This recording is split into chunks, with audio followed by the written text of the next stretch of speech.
감사합니다. 전재기 목사님 나오셔서 뱀과 여자의 후손이라는 말씀을 가지고 말씀 증거해 주실 텐데 많은 은혜 받으시기 바랍니다. 기도하겠습니다. 성부와 성자와 성령이신 하나님, 이 시간 우리 사랑하는 성도들 불러주시니 감사합니다. 다 만나고 돌아갈 때 우리 예수님 손잡고 돌아가도록 은혜 주시옵소서. 힘찬 찬양 감사합니다. 활기롭고 그리고 놀라운 은혜 가운데 올린 이 찬양을 또한 기쁘게 연락해 주옵소서. 예수님의 이름으로 기도 올려옵나이다. 아멘. 찬양 힘차죠? 힘차야 돼요.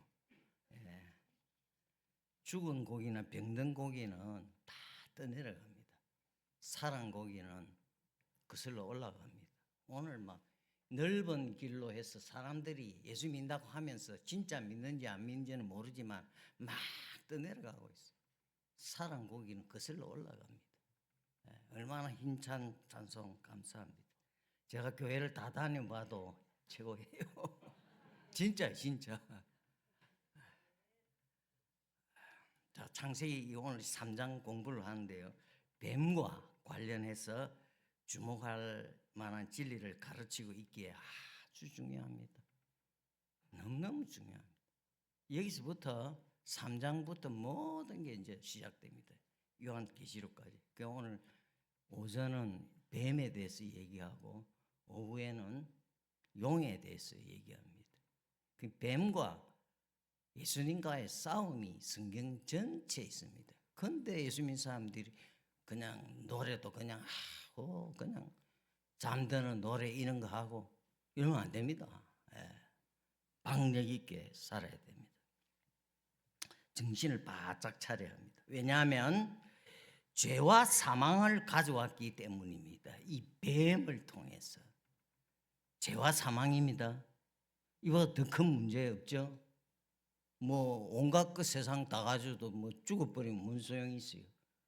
근데 이 죄라는 것이 늘 요구하는 게 있어요.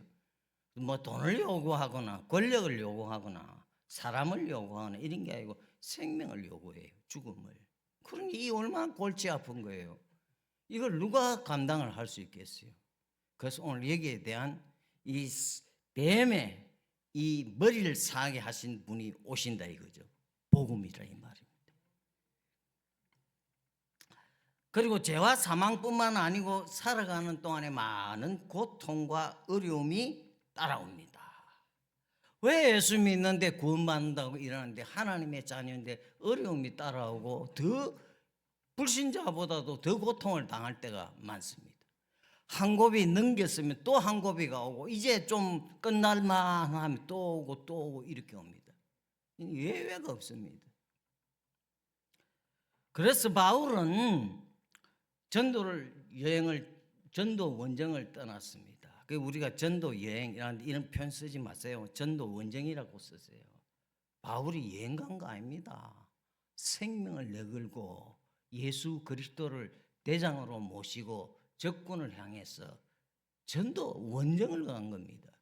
그래서 바울이 안디옥에서 출발했죠. 안디옥에서 출발해서 저 육지의 비시디아 안디옥, 오늘 터키 지역입니다. 이 지역에 가서 비시디아 안디옥에 복음을 전하고 교회를 세우고, 그리고 더 동쪽으로 해서 이 이고니온에 비시디아 안디옥에 도착해서 이고니온에 도착하고 이고니온에서 루스트라의 더베 이렇게 도착했어요. 그 루스트라에서는 돌에 맞아 죽었어요. 그런데 바울이 벌떡 일어나 살았어요. 이 더베를 반환점을 해서 다시 나올 때, 다시 말하면 전도를 해서 교회를 세웠습니다. 그리고 직분자를 세웠습니다. 감독을 세우고 장로를 세우고 여러 직분자를 세우고 쭉 돌아 나가지고 더베를 반환점으로 오면서 하는 말이 믿음 위에 굳게 서라. 그리고 더 중요한 말, 우리가 하나님의 나라에 들어가려면 많은 환난을 겪어야 할 것이라. 어이구, 많은 축복을 받아 갈 것이다. 아니고 조금 환난을 당할 것이다가 아니고 많은 환난을 당할 것이라. 그 왜 많은 환난이 옵니까? 사탄이 가만 안 인다 이 말입니다. 네 천국 잘 가, 예수 잘 믿어. 절대로 그래 안 한다. 왜? 그러면 사탄의 왕국이 망하니까 사탄이 가만히 있을 리가 있습니까? 못 먹어도 죄라도 뿌리자고 하면서 또 실패해도 또 도전합니다. 그러니 우리에게 어려움이 많이 따라옵니다. 이미 이런 말을 통해서 우리 신앙생활은 전투적이라 이 말입니다. 살았습니까? 거듭났습니까? 그때부터 전쟁이라 이 말입니다. 천국 갈 때까지, 주님 앞에 갈 때까지 전투입니다. 전투. 그냥 평강이니 그런 헛소리들 하면 안 됩니다. 그러니까 그런 사람은 마귀가 건드리도 안다 이 말입니다. 네 적당히 예수 믿고 그래 하고 모른 체 한다 이거죠. 그러나 예수 딱 잘 믿으려 하면 딱 덤벼든다 이 말. 누굴 통해서? 가까운 사람을 통해서. 교회 은혜 받으려고 하면 딱 무슨 일이 생겨 못 가게 만든다 이거죠. 사탄은 다 알고 있습니다. 지난번도 얘기했죠. 제 얼굴 보세요. 상처가 나서 찌르고 저도 사탄을 찌르고 육박전하고 일합니다. 전투합니다. 지난번에 4월 초에 유럽에 한인 선교사 대회 갔는데 로마에서 내려가지고 이 시칠리아 섬으로 가는데 세상에 비행기를 못 탔어요. 그날 밤부터 집회가 시작되는데 물론 여러 사람이 강의를 하고 설교를 하는데 그래 하루 공항에서 꼬박 세웠어요. 그래서 속으로 이 방해를 하는구나. 출발할 때는 이번에는 유죄 조용하더라. 이 공항에서 딱 사고를 치는 거예요. 그래가지고 하루 뜬 눈으로 세웠죠. 그래서 또 그 다음날 긴급히 연락해서 표를 다시 구해가지고 도착을 했어요. 늦게. 그것도 그 다음날 늦게. 그 속으로 하하 무슨 좋은 일이 있을란갑다. 그렇게 생각했어요. 왜? 좋은 일이 있으니까 방해하죠. 그래서 이제 공항에서 뜬 눈을 세우면서 이제 생각을 해야 되잖아요. 설교를. 그 생각하면서 탁 떠오르는 게 하나 있는 거예요. 그게 가서 그냥 사람들을 목사님들, 선교사님들 그냥 아주 심령에 잘 꼽혔어요. 전투적이라 이 말입니다. 좋은 일이 있으려 하면 꼭 뭐가 생긴다 이 말입니다. 그럴 때 속으로 주님 무엇을 주시려고 이럽니까? 이렇게 믿으라 이 말입니다. 자, 그러면 먼저 뱀이 어떤 존재인가? 뱀을 알아야 돼요. 뱀은 하나님의 피조물로서 간교하다. 성이 그렇게 말했습니다. 여호와 하나님이 1절에 지으신 들 짐승 중에서 뱀이 가장 간교하더라고 했습니다. 이 간교하다는 단어가 아주 특이합니다. 간교하다는 이 단어가 원어로 보면 중립적이에요. 간교하다는 말만 있는 게 아니고 어떤 때는 부정적으로 이처럼 간교하다는 뜻으로 쓰일 때가 있고 어떤 때는 긍정적으로 쓰일 때가 있어요. 그래서 이 단어가 긍정적으로 쓰일 때는 슬기로운 자다, 간교하다고 전혀 반대의 뜻을 가지고 있어요. 그래서 잠언에 보면 이 단어가 슬기로운 자라고 그렇게 번역을 하고 있어요. 12장 16절, 14장 8절, 22장 3절에 이 간교하는 이 단어가 슬기로운 자라고 이렇게 번역하고 있습니다. 이것은 태초에 하나님께서 지으신 가운데 피조물 가운데 모든 것이 선하다는 사실을 반영하고 있습니다. 창세기 1장에 하나님이 천지를 창조하시고 하나님 보시기에 좋았더라 마지막 32절 심히 좋았더라 했습니다. 그러니까 모든 게 하나님 보시기에 좋았더라, 선하게 지었고 하나님 완벽하게 지었다 이 말입니다. 그러면 이렇게 하는 것을 볼 때 긍정적인 의미도 있다 이거죠. 그리고 예수님도 그렇게 긍정적인 얘기로 사용을 했은 경우가 있습니다. 마태복음 10장 16절에 뱀처럼 지혜롭고 비둘기처럼 순결하라. 이럴 때 예수님이 이 뱀을 지혜로운 것으로 묘사를 하고 있습니다. 이러한 점에서 볼 때 뱀은 원래 하나님으로부터 슬기로운 영리함을 지혜로운 존재로 이렇게 좋은 것을 선물로 받았지만 자신에게 주어진 이 하나님의 선물을 악용함으로써 사악하고 교활하게 되었음을 알 수가 있습니다. 이러한 사실은 우리도 천부적으로 하나님께로부터 주어진 재능을 가진 사실 그 사실보다는 이것을 선하고 아름답게 사용하는 책임이 우리에게 따라온다는 사실을 알아야 합니다. 하나님 좋은 거 줬어요. 근데 이걸 악용하면 안 된다 이거죠. 반드시 하나님이 주신 것에 대해서 책임을 묻는다 이거죠. 그래서 아담 하와에게 하나님이 선악과를 따먹지 말라고 명령을 하고 약속을 했습니다. 그 따먹었죠. 따먹은 사람이 책임을 져야 된다 이 말. 그 책임을 안 졌어요. 아담에게 하나님이 추궁을 해서 불렀어. 아담아, 너 왜 따먹었어? 당신이 준 저 여자가 먹으라 해서 먹었습니다. 하나님이 준 여자가 해서 먹었다 하니까 하나님 당신이 책임을 져야 되는데 이 말입니다. 이 얼마나 이 고약합니까? 이 우리 조상이라 이 우리 피 속에 다 흘러. 모든 인생은 이런 게 아담의 후손이니까 핑계하고 변명한다 이 말. 그 다음에 또 하와에게 하나님 물으니까 뱀이 저래서 내가 먹었습니다. 또 하와도 마찬가지예요. 핑계대는 책임을 져야 합니다. 잘못했습니까? 절대로 변명하면 안 됩니다. 절대로 다른 사람 핑계대면 딱 하나님 앞에 나와서 잘못했습니다. 그러면 다 해결이 돼요. 하나님 우리 연약을 다 알아요. 우리가 아담의 후손인 걸 다 알아요. 우리가 한 행동에 대해서는 책임을 져야 됩니다. 이런 것을 우리에게 교훈하고 있어요. 그러나 이 강교하다는 이 단어를 전체적으로 보면 부정적인 의미가 됩니다. 주로 부정적인 의미에 사용되는데, 그러므로 뱀은 가장 강교한 야생 동물이고 그리고 강교한 그런 하나님의 피조물이다 말입니다. 교활하거나 기만적인 피조물임을 알 수 있습니다. 말하자면 사기꾼입니다. 뱀이. 그 뱀의 후손들의 특징이 뭡니까? 사기친다 이 말입니다. 거짓말한다 이 말입니다. 특징이 아주 특징적인 게 불신자의 특징이 제일 특징인 게 뭐 도덕적으로 타락한 그런 거 말할 뿐만 아니고 성적으로 타락하고 돈 좋아하고 그보다 더 중대한 거 거짓말을 입에 달고 다닌다 이 말.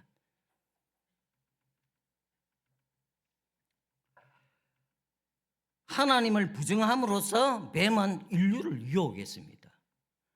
4절 5절에 보면 뱀이 여자에게 이르되 너희가 결코 죽지 아니하리라. 분명히 어기면 죽는다 그랬는데 뱀이 와서 이 사기치는 거 보세요. 결코 죽지 아니하리라. 너희가 그것을 먹는 날에 너희 눈이 밝아져 하나님과 같이 되어 선악을 알 줄 하나님이 아심이니라. 이 아담 하와에게 무슨 마음을 줬습니까? 하나님같이 되고 싶은 마음을 준 거예요. 그래서 오늘날 사람들이 하나님같이 자기가 하나님인 줄 안다고. 뱀은 하나님을 부정함으로써 거짓말까지 동원해서 하나님을 도전하고 모독까지 했습니다. 이 뱀은 마치 마귀처럼 그렇게 느껴지는 장면입니다. 그래서 예수님은 마귀는 거짓말장이요 거짓의 압이라고 한 것은 참으로 우리의 전곡을 찌르는 말입니다. 거짓의 압이라 이 말입니다. 그럼 거짓의 압에 붙어 있는 모든 궁극적으로 지옥을 갈 불신자들은 궁극적입니다. 기회를 줬어요. 하나님 문을 열어놨어요. 육체 생명이 있는 동안 예수 믿을 기회를 줬어요. 그것까지 다 포기한 사람, 궁극적으로 이런 사람은 다 마귀의 자식이라. 거짓의 아비를 섬기는 거라. 그 둘 중에 하나죠. 하나님을 섬기든지 마귀를 섬기든지 둘 중에 하나입니다. 다른 거 없어요. 제3의 사람도 없어요. 그리고 뱀은 세속성, 세상을 사랑하라는 이런 마음을 넣어서 우리를 시험한다 이거죠. 자, 6절에 보면 본적 보았다 이거죠. 본적 묵음직하고 보암직도 하고 지혜롭게 할 만큼 탐스럽기도 한 나무인지라. 그래서 열매를 따먹었어요. 먹음직하고 보암직하고 지혜롭게 할 만큼 탐스럽다고 했습니다. 이 선악을 알게 하는 이 선악과 나무 열매는 이 에덴 동산에서 금지된 품목입니다. 그런데 이걸 따먹었습니다.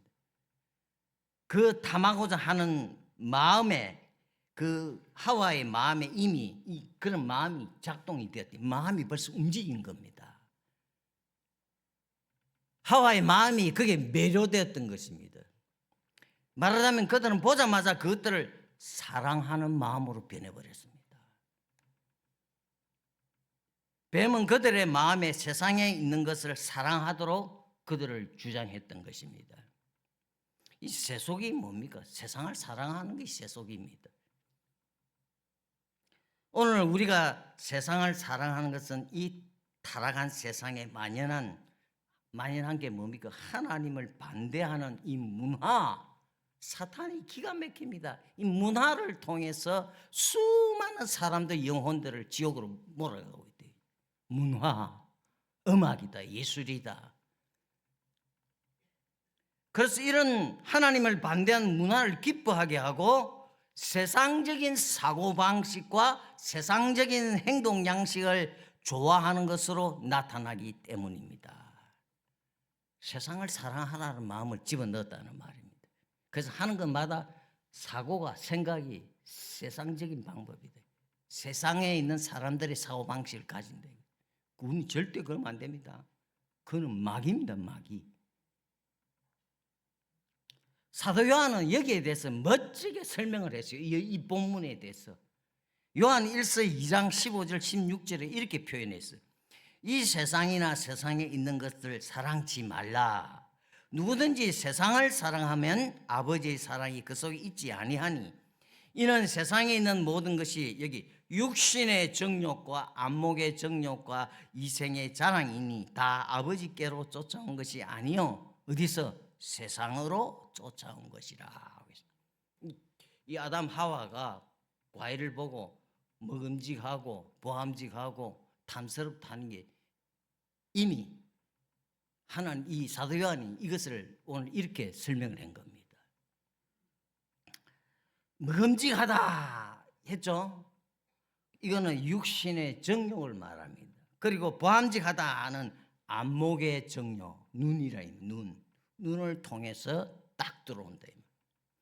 그리고 지혜롭게 하고 탐스럽기도 한 일은 자랑하는 이생의 이 세상 이 자랑하는데 허풍을 넣어가지고 막 자기를 과대포장해서 자랑하는데 이 세상입니다. 이 선악과 따먹을 때 이게 다 들어왔다 이만.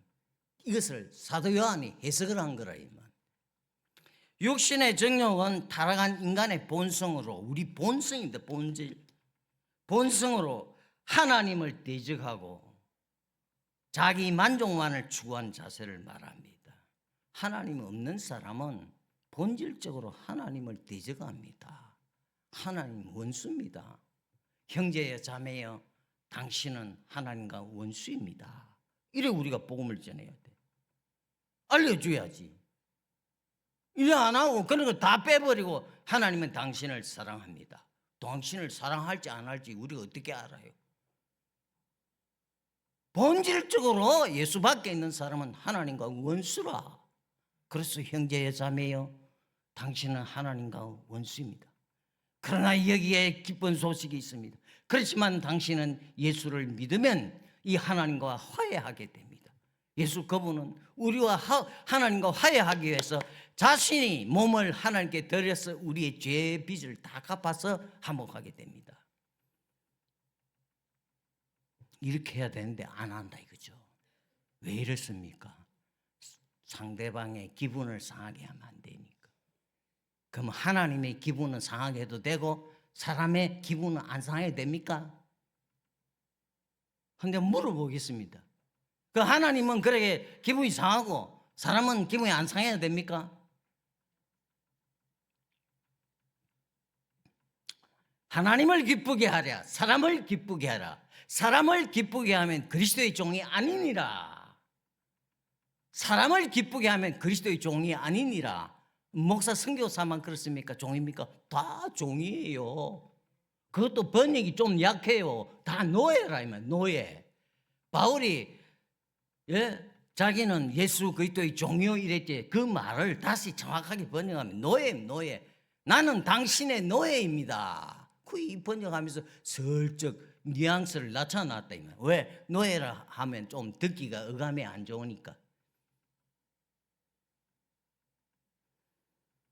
안목의 정령이 뭡니까? 이건 외적인 것을 봄으로 유혹을 일으키는 성적인 욕망은 물론이고, 이게 제일 첫째라 이거죠. 성적인 욕망을 일으키고, 다음에 모든 사람을 탐닉하는 욕망을 의미합니다.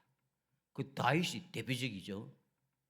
오늘 우리 장로님이 사회를 보면서 그렇게 기도하면서 다윗의 그 시편 51편을 그 참회하는 밧세바를 범하고 한 그 시편을 이렇게 약간 인용을 했는데, 다윗이 눈이 전쟁에도 안 가고 한가하니까, 한가할 때 문제가 생기는 거. 한가할 때 뚝 보니까 위에서 보니까 밑에 여자가 목욕을 하고 있어요. 작동한 게예요. 욕망이 작동을 한 거예요. 여러분, 다윗만 그렇습니까? 바울의 말에 의하면 바울이 이런 말을 합니다. 내 속에 죄가 거한다. 바울이 예수 믿고 구원받은 거듭난 하나님의 사람인데 내 속에 죄가 거한다. 그러니까 다윗이 그렇게 예수 잘 믿고 하나님의 마음에 합한 사람이라는 평을 받는 다윗이 그 속에 있는 죄가 그 눈으로 여자를 봄으로써 죄가 발동을 한 겁니다. 기가 막힙니다. 죄가 가만히 있습니다. 어떤 계기가 되면 발동을 합니다. 그래서 다 넘어지는 거예요. 장사 없어요. 그래서 늘 긴장해야 돼요. 은혜 받았습니까? 더 긴장해야 돼요. 이생의 자랑은 무엇입니까? 세상의 것들, 즉 물질뿐만 아니라 그러한 태도나 행위를 자랑하는 것, 헛세를 부리는 걸 말합니다. 그 세상 사람들 보세요. 얼마나 자기를 과대파장하고, 무슨 요즘은 자기 PR의 시대라. 무슨 놈의 자기 PR 시대입니까? 허풍이지. 겸손하고 겸손해야 되는데 자기를 PR하라 이거죠. 자존심을 높여라 이거죠. 이 세상이 알려주는 심리학의 교육이에요. 자긍심을 가지고 이렇게 하라 이거죠. 자녀들을 그렇게 키우면 안 되고, 자녀들 이렇게 자긍심을 가지게 하고 이렇게 격려하고 이러라 이거죠. 여러분, 전혀 반대예요. 성경과는. 자존심이 어디 있어요? 자존심이. 여러분, 저와 여러분은 자존심 없습니다. 예수님은 하나님이시면서 자존심도 없이 십자가에서 그렇게 벌거벗겨서 수치를 당하고 죽었습니까? 우리는 자존심 십자가에 다 못 박았습니다.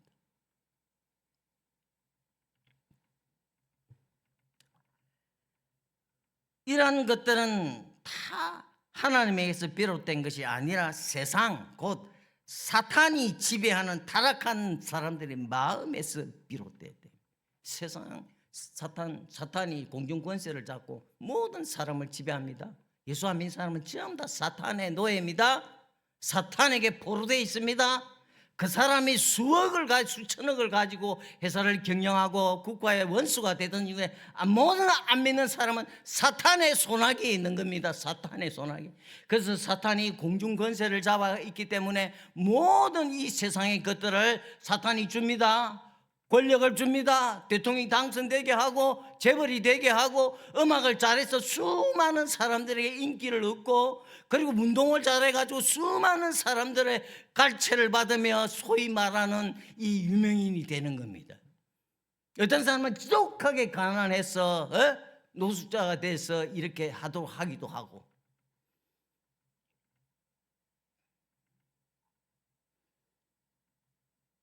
사탄이 이렇게 강력합니다. 물론 이런 것들은 하나님의 허락 안에서 움직입니다. 하나님의 허락 안, 사탄이 제 마음대로 하는 거 아니고 하나님의 허락 안에서 합니다. 그러나 어쨌든 그 권세는 막강하다 이거죠. 우리가 욥을 통해서 잘 알 수 있습니다. 하나님이 욥에게 그래 한번 건드려 봐라 그랬어요. 하나님 허락했어요. 욥에. 그 욥이 그 하루아침에 그 자녀들 다 죽고 재산 다 날아가고 악창이 걸려가지고 마누라는 뭐라고 말이 나가 죽으라 그랬어요. 하나님을 믿으니 차라리 죽으라 그랬어요. 이렇게 사탄이 강합니다. 이걸 이기려는데 할렐루야만 부르고 요람에 앉아가지고 예수 믿고 뭐 아닙니다. 그런 사람은 건드리지도 않아요. 뭐라고 건드리겠어요. 자, 뱀은 궁극적으로 사탄입니다. 뱀은 뱀인데 궁극적으로 사탄이라 이거죠. 또 요한계시록에 보면 용이 나옵니다. 용을 잡으니 곧 옛 뱀이요 마귀요 사탄이라. 옛 뱀이요 마귀요 사탄이라. 다 같은 겁니다. 궁극적으로는 사탄이죠. 또 큰 용이 내쫓기니 옛 뱀 곧 마귀라고도 하고 사탄이라고도 하며 이 요한계시록에는 이런 표현이 자주 나옵니다. 이러한 성경 구절들이 뱀을 사탄으로 묘사하고 있는 것은 우리가 부인을 할 수가 없습니다. 우리는 창세기 3장을 전체 성경에 비추어 볼 때 뱀을 사탄으로 인식할 수밖에 없습니다. 성경은 에덴 동산에서 사탄과 뱀이 연관되는 정확한 방식을 말하지 않습니다. 다시 말하자면 그 뱀이 진짜 뱀은 뱀인데 사탄이 그 속에 들어갔는지 아니면 사탄이 뭐 아주 뭐 능력이 많으니까 뱀처럼 지가 뱀이 돼서인지 그건 우리가 모른다 이 말이다. 정확하게 성경이 명시하지 않았기 때문에 두 가지 다 가능하다 이거죠. 사탄이 속에 들어가서 그렇게 말도 하게 하고 그렇게 할 수도 있고 아니면 지가 자체가 그만 뱀의 모습으로 나가서 그렇게 할 수도 있다 이거죠. 그러나 정확한 수단이 무엇이든 간에 성경은 뱀을 실제로 말하고 있습니다. 말하자면 이런 창세기 이런 기사들이 내용들이 신화나 지어낸 얘기나 소설이나 이런 게 아니고 사실이라 이 말입니다. 팩트라 이거죠. 이런 게 믿어져야 됩니다. 동정녀가 믿어져야 됩니다. 요나가 물고기 뱃속에 들어갔다 뭘 그럴까 뭐. 말도 아닌 소리다. 뭐 요나가 뭐 물고기 뱃속에서 뭐 그 물고기의 그 위장을 다 덮어쓰고 얼마나 고통스럽겠어요. 뭐 그냥 그 지어낸 이야기다. 아니라 이 말입니다. 성경은 철저하게 팩트입니다. 끝까지 모든 것이 사실이고 모든 것이 시간과 공간, 즉 역사 속에서 일어난 일입니다. 역사입니다. 역사. 그래서 뱀은 유혹자인 사탄의 대명사가 된 것입니다. 뱀 하면 사탄, 요래 등식이 성립된다는 말입니다. 자, 그러면 이런 뱀의 도전에 대해서 무엇이 있습니까? 하나님은 복음을 준비했다 이 말. 기가 막히죠. 그 타락한 하와와 그 아담의 그 이 죄에 대해서도 그러면서도 하나님은 깊은 소식을 우리에게 전해주고 있습니다. 오늘 이게 3장 15절의 말씀이라 이 말입니다. 뱀의 유혹에 넘어가 죽을 수밖에 없는 아담과 하와에게 하나님은 긍휼을 베푸셔서 즉각 기쁜 소식을 선포합니다. 뱀의 머리를 상하게 할 것이다. 여기 그리고 뱀의 후손이란 마지막에 멸망하게 될 사탄과 그의 추종 세력들을 말합니다. 여자의 후손은 남자 없이 결혼하지 않고 남자 여자 이런 성적인 관계 없이 탄생한 사람을 말합니다. 이것이 구약에 이미 예언되었습니다. 이사야가 얘기를 했습니다. 보라, 처녀가 잉태하여 아들을 낳을 것이요. 처녀가 어떻게 잉태합니까? 얘기해놨다 이 말. 그 어떤 사람은 이걸 설명을 하기를 성령님이 마리아의 자궁을 공격해서 임신하게 했다 이거죠. 맞는 말이죠 뭐. 그래서 마태복음에도 이 이사야 말을 인용해서 그대로 보라 처녀가 잉태하여 아들을 낳을 것이요. 그래서 이 여자의 후손이란 하나님을 경외하는 경건한 자들, 우리죠. 구약의 성도들, 신약의 성도들, 오늘 우리들 모두가 여기 해당되는데 특별히 우리의 머리가 되시는 예수 그리스도를 가리킵니다. 여자의 후손, 예수님이라 이 말입니다. 그 창세기 3장 15절에 예수님이 거기에 딱 기록이 되어 있다. 그 예수님이 뱀의 머리를 상하게 할 것이다. 이 뱀의 머리에다가 그냥 비수를 꼽은 겁니다. 뱀의 머리에다 딱 꼽아 놓은 겁니다. 꼬리가 지금 막 발버둥 치고 있습니다. 결정적인 패배를 맛보고 그 세력이 엄청나게 약화됐다는 말입니다. 그런데도 그 꼬리가 얼마나 강합니까? 지금도 뭐. 예, 얼마나 그 세력이 강해요.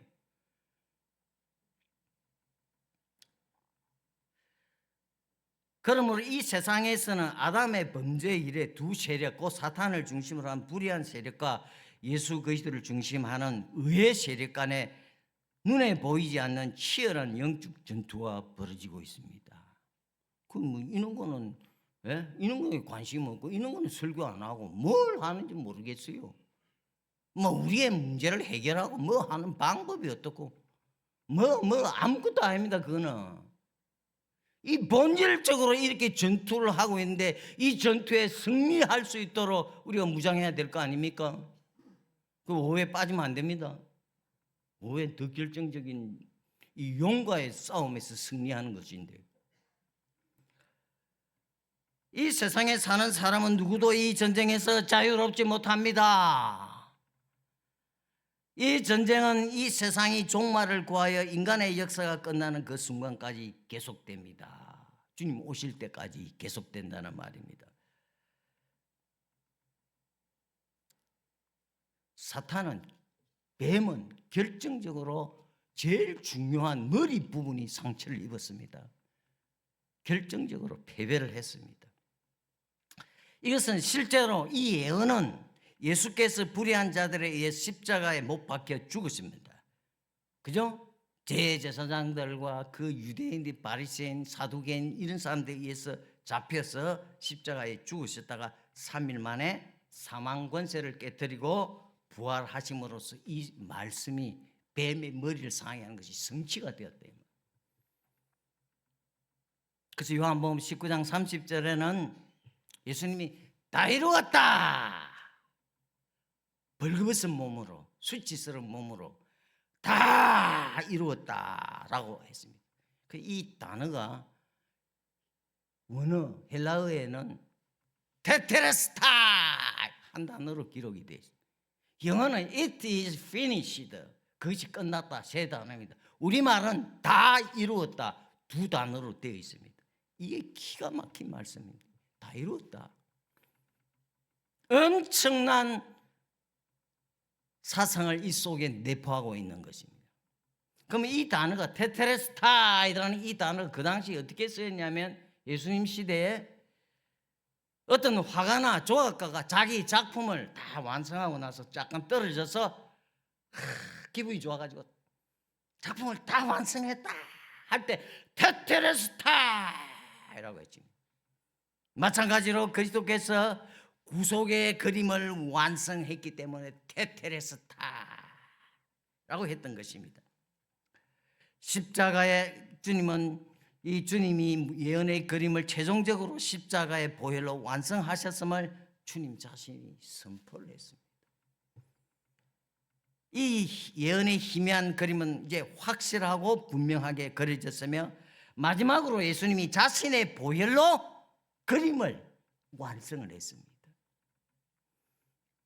갈보리의 죽음을 통해서 그림이 완성되었고, 그 결과 하나님의 구원 계획이 분명히 드러났습니다. 그리고 이 단어가 또 어떤 용도로 쓰였냐 하면, 주인이 집을 나가면서 하인에게 일을 시킵니다. 이런 일을 다 해놓으라, 일을 시킵니다. 그리고 주인이 돌아왔습니다. 이때 하인이 일을 다 하고 나서, 주인님 테테레스타, 내가 다 주님 그 당신이 주인 당신이 한 대로 내가 다 해놨습니다 할 때 테테레스타 이 표현을 씁니다. 다시 말하자면 예수님이 아버지의 뜻을 다 이루어드렸다는 말입니다. 성육신 사람이 되어 이 땅에 오신 목적이 성취되었다는 말입니다. 아버지의 뜻을 이루기 위해서 죽기까지 순종하셨던 것입니다. 그리고 이 단어가 또 그 당시 어떤 정도로 쓰였냐면 경제 용어인데 장사하는 사람들이 물건을 받고 예상으로 물건을 받죠. 그럼 그 빚입니다. 갚아야 되잖아요. 그러면 이 빚진 사람이 빚을 다 갚았을 때 빚 다 갚았다 이걸 테테레스타 나 빚 다 갚았다 할 때 이 단어를 썼어요. 예수님은 빚 다 갚았다. 무슨 빚? 죄의 빚을 다 갚았습니다. 우리의 죄의 빚을 다 갚고 테테레스타라고 외쳤습니다. 하나님의 공의가 십자가 위에서 만족됨으로 우리는 죄에 싹신 사망의 빚으로부터 이제 회방이 되었습니다. 우리의 짐이 뭡니까? 빚이 뭡니까? 죄와 사망이라 이거죠. 이게 돈하고 비교됩니까? 이건 명예하고 권력하고 비교됩니까? 이 짐을, 이 사망의 짐을, 죄의 짐을 짊어지고는 이 인생 나그네 길에 있어서 늘 두렵고 공포스러운 이 짐을 예수님이 테테레스타 내가 죄의 빚을 다 갚았다. 너희들은 해방이다. 그 말입니다. 또 이게 그 당시에는 제사를 드릴 때 제사장이 제물을 검사를 합니다. 이 양이 코가 바로 되는지 눈이 바로 있는지 꼬리가 있는지 다리가 있는지 뭐 생식기가 바로 되는지 이거 검사를 합니다. 검사하고 제물로서 합격하면 테테레스타 합격할 때 테테레스타 이렇게 외칩니다. 예수님이 십자가상에서 나는 완벽하게 주님 당신의 제물이 되어서 희생제사를 치루었습니다. 테테레스타 그런 용어입니다. 그러므로 모든 사탄의 권세가 깨트려졌습니다. 이게 얼마나 놀라운 일입니까? 이런데 우리가 은혜를 받고 감사하고 찬양을 해야 됩니다. 여러분 지옥 갈 불신자들도 돈 얼마나 많아요. 예? 하나님이 그런 거 신경 안 써요. 그런 거하고는 비교를 안 해요. 얼마든지 줘요. 아버지예요, 우리 아버지. 그런데 침을 흘리고 불신자 앞에서 비겁하게 살고 그러면 안 됩니다. 우리의 죄와 사망의 빚을 주님이 벌거숭이 다 갚았다고 소리치셨습니다. 이 얼마나 기쁜 소식입니까? 사탄을 십자가에서 다 제압하고 발꿈치를 상한 것은 3일 만에 무덤에서 부활함으로 다 치유가 됐던 거죠.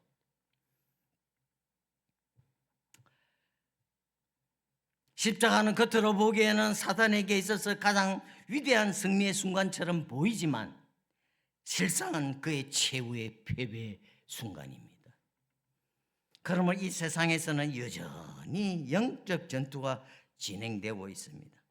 그러나 그 대세는 이미 결정된 상태라는 것을 잊으면 안 됩니다.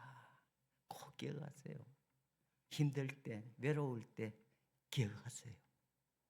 그렇지, 우리 주님이 벌거벗은 채로 다 이루었다고 하셨다. 그렇지, 그러면 그렇지. 이렇게 위로를 받아야 합니다. 예수님은 마지막에 이렇게 말했습니다. 요한복음 16장 33절에 세상에서는 너희가 환난을 당하나 담대하라. 내가 세상을 이기었노라. 믿음이 이기네. 믿음이 이기네. 믿음이 이기는 겁니다. 이 세상을 이기는 겁니다. 우리에게 이미 이렇게 다 말씀해 놨다 이거죠. 그 있는 걸 안 믿고 뭘 믿습니까? 예? 환난이 없다는 것은 거짓말입니다. 우리는 환난이 있지만 환난을 피하는 게 아니고 우리는 통과합니다. 통과. 파도가 오면 통과합니다. IMF 파도가 와서 그 파도의 꼭대기를 걷고 가는 겁니다.